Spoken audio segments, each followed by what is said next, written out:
nosotros, más o menos hablando de 70 años atrás, nosotros andábamos en esta canoa, Guampo.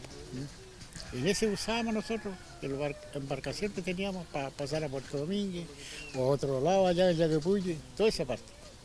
Y para recorrer, pues, y jarpear de todo. Pescado también había en ese tiempo, antes del maremoto. Muchos lisas, muchos guayquiles, de todo.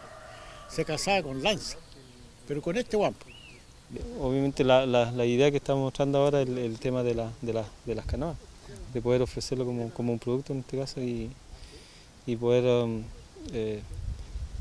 ponerlo en valor también, porque sabemos que las canoas están en los museos mayormente. Entonces la idea es poder darle vida y junto con eso también generar economía para nuestros vecinos, qué sé yo, que quieran integrarse en este trabajo.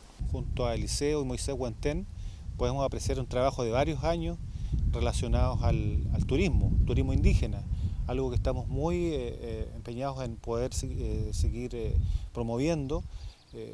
Desde el año 2015 que contamos con un programa de turismo, algo que nunca antes tuvo la CONADI, y ellos son un ejemplo de cómo la CONADI ha estado invirtiendo en algo tan importante para el desarrollo de las comunidades como es el turismo indígena, con pertinencia, donde se releva la cultura, donde pudimos ver, apreciar rucas que han sido construidas con recursos de la CONADI, pero también donde se está innovando.